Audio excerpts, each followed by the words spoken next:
Hello student, I am Ankita Sahu, your teacher. आपका क्रीट की कला स्टार्ट किया था मैंने लास्ट वीडियो में, तो भी आपका क्रीट की कला अधूरा रह गया था। तो हम देखते हैं इसमें कि क्रीट की कला में क्या क्या चीज़ें और चित्रकारी उन्होंने की थी भित्तियों पर और क्या प्रोसेस था उनका। तो इसके पहले आपको मैं थोड़ा सा जो लास्ट वीडियो भेजी थी वो देखते हैं कि क्या आपको बताया था मैंने। फिर हम देखते हैं इसमें क्या क्या चीज़ें बनाई थी।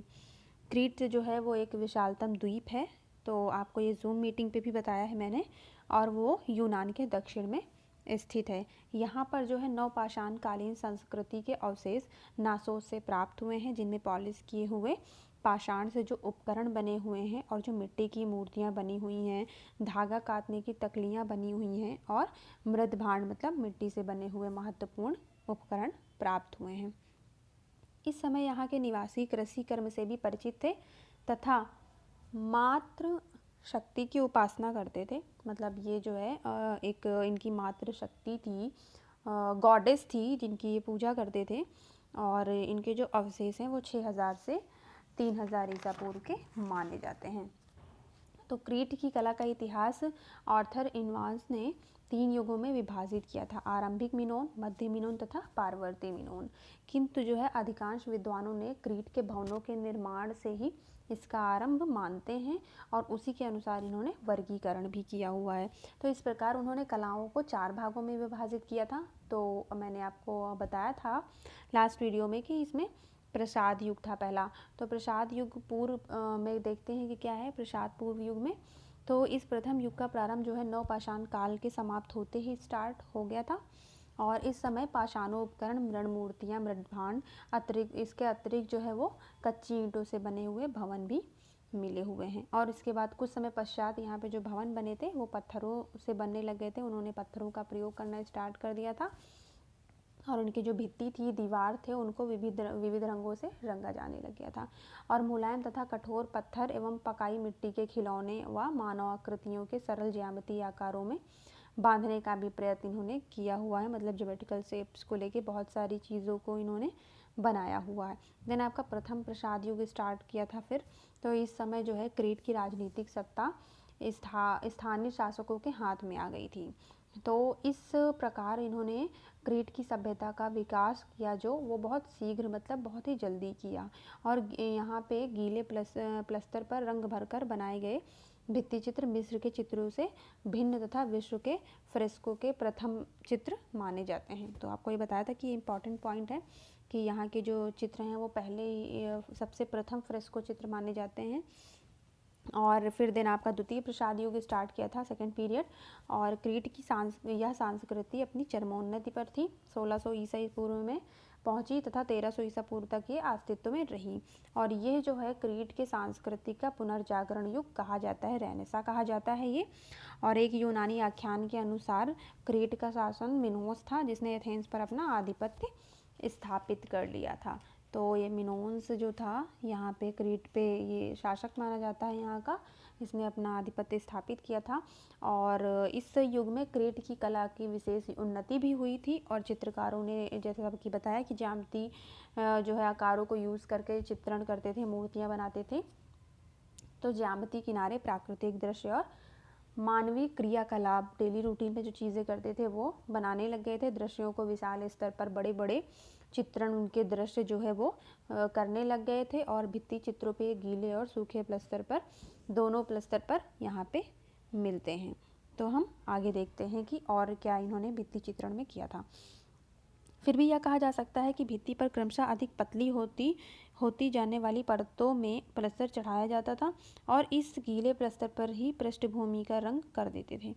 अब देखिए ये जो भित्ति बनती थी अधिक पतली हो जाने वाली परतों, तो ये जो लेयर्स इन पे लगाते थे, पतली पतली लेयर्स चढ़ाते थे प्लस्तर पर, जब ये सूखी नहीं होती थी, गीली ही रहती थी, तो ये क्या करते थे, उन पे जो इनका बैकग्राउंड होता था जिस पे चित्रकारी इनको करनी होती थी, तो ये पहले ही उसी में बेस कलर कर देते थे लेयर्स के साथ साथ। तो भित्तियों पर कुंडलियाँ, ऑक्टोपस, कमल, गुलाब एवं मछलियों का चित्रण है, जिनमें 2 बड़ी डॉल्फिन है। प्रायः सागरी तथा उद्यानों के वातावरण की प्रेरणा से विषय का चयन किया हुआ है। अनेक स्थानों पर संपूर्ण उद्यानों के चित्र भी बने हुए हैं। जिनमें विदेशी पशु पक्षियों के से सुशोभित पर्वतों, हास्यपूर्ण मुद्रा में बंदरों व दुर्लभ पक्षियों के चित्र हैं। तो इन्होंने भित्तियों पर जो बताया आपको कि ये बैकग्राउंड पहले कलर कर देते थे, जो इन पे प्लस्तर चढ़ाते थे, लेयर्स उनके साथ साथ मिक्सिंग करके फिर इनकी भित्तियों पर जो है वो ऑक्टोपस, कमल और गुलाब मछली जैसे चित्र बने हुए हैं। और इनमें एक और चित्र है जो बड़ी बड़ी 2 डॉल्फिन बनाई गई हैं, और जिनके विषय होते थे, सब्जेक्ट होते थे चित्रण के, वो जो है सागरीय तथा उद्यानों के वातावरण से लिए जाते थे, सेलेक्ट करते थे। अनेक स्थानों पर इन्होंने संपूर्ण उद्यानों के चित्र भी बनाए हुए हैं, जिनमें विदेशी पशु पक्षियों से सुशोभित किया हुआ है। और यहाँ पे बंदरों की बहुत हास्यपूर्ण, मतलब बहुत ही फनी टाइप के मूवमेंट को दिखाया हुआ है, और कुछ दुर्लभ पक्षियों का भी चित्र किया हुआ है। कुशल रेखाओं से चिड़िया का अंकन फूलों के ऊपर किया गया है। इस दृश्य चित्र में मग अति सुंदर व प्रभावशाली प्राकृतिक रूप, आकार और चमकदार रंगों का प्रयोग अद्भुत है।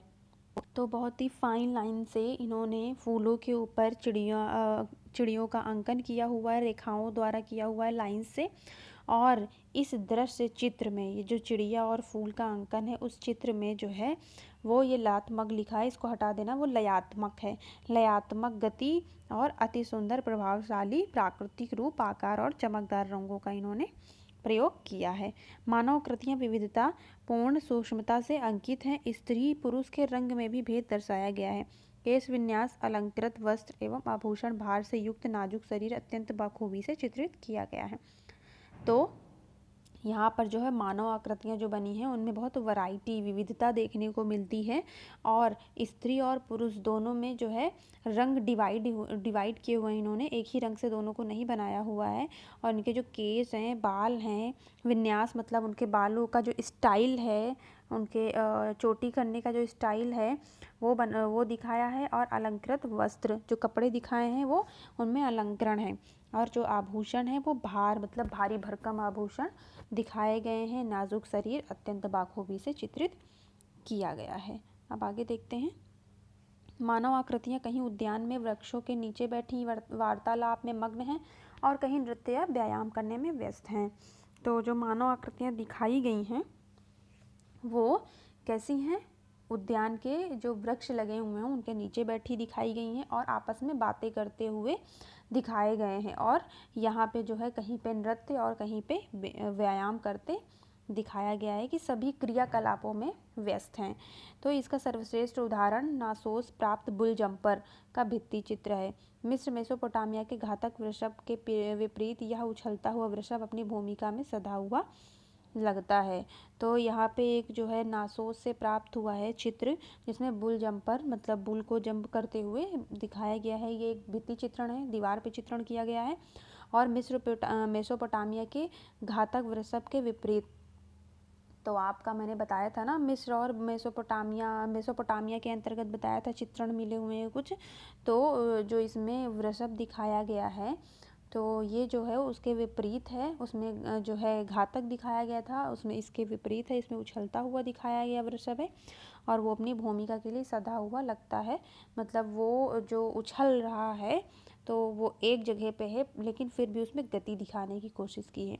वृषभ की रंग बिरंगी आकृतियों के दोनों ओर बहुत कम वस्त्रों में तीन मानव आकृतियाँ अंकित हुई हैं।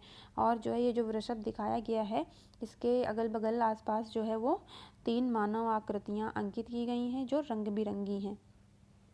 प्रवेश द्वार पर एक विशाल भित्ति चित्र था, जिसमें उपहार ले जाते मानव, पुरोहित व बहुमूल्य परिधान पहने राजकीय महिलाओं का चित्रण था, किंतु दुर्भाग्यवश इसका नीचे का भाग ही शेष बचा है। तो जो इनका एंट्री गेट है उस पे जो है बता रहे हैं कि भित्ति चित्र जो था वो बहुत विशाल मतलब बड़ा था, और इसमें दिखाया गया था कि उपहार ले जाते हुए कुछ मानव हैं, और जो है पुरोहित व बहुमूल्य परिधान पहने, मतलब बहुत अच्छे कपड़े पहने हुए इनके जो पुरोहित हैं वो, और राज्य की महिलाएं वो, उनको चित्रण किया गया है।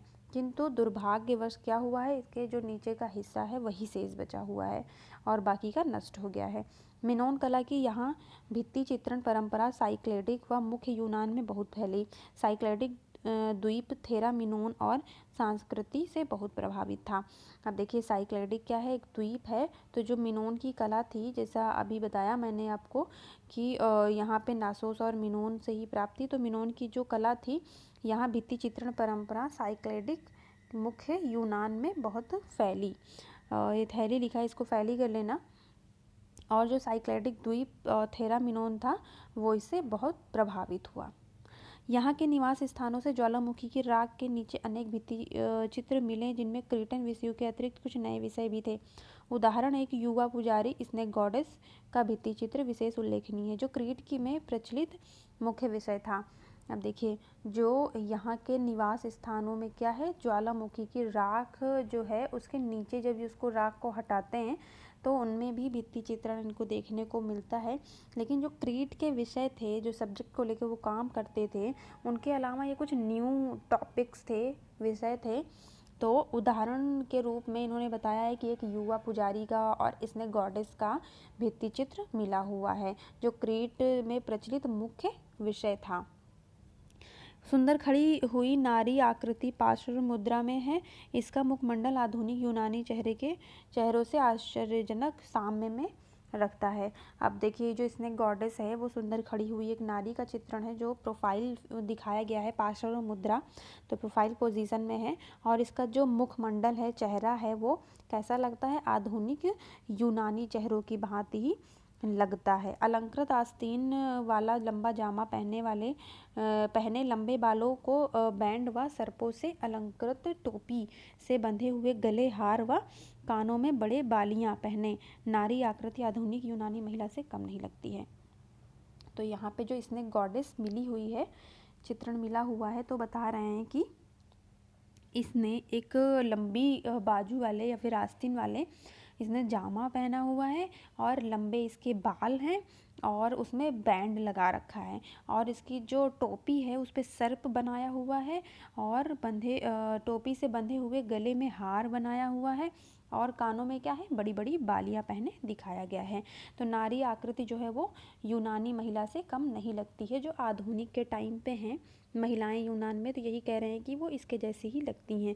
धार्मिक विषयों पर काष्ठ, हाथी दांत, बहुमूल्य धातु पत्थर आदि द्वारा छोटी मूर्तियाँ अधिक बनाई गई हैं। इनमें नासोस राजमहल से स्नेक गॉडेस की प्रतिमा उल्लेखनीय है।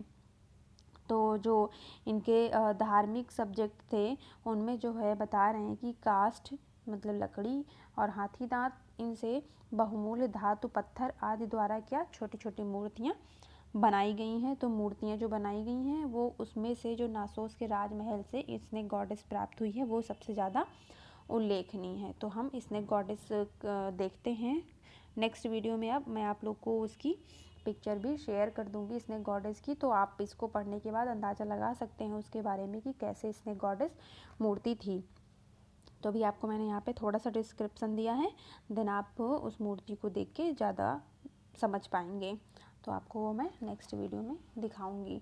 और इस वीडियो से रिलेटेड जितना भी अभी क्रीट की कला पढ़ाया है, आपका क्रीट कला कई बार पूछ लेते हैं, सिर्फ एक ही क्वेश्चन आ जाता है कि क्रीट की कला के बारे में उल्लेख करिए। तो इसको आप अच्छे से तैयार करिए और इससे रिलेटेड अगर कोई चीज़ नहीं समझ में आ रही हो तो मुझसे आप पूछ सकते हैं या फिर जूम मीटिंग पे मेरे साथ डिस्कस कर सकते हैं। Thank you.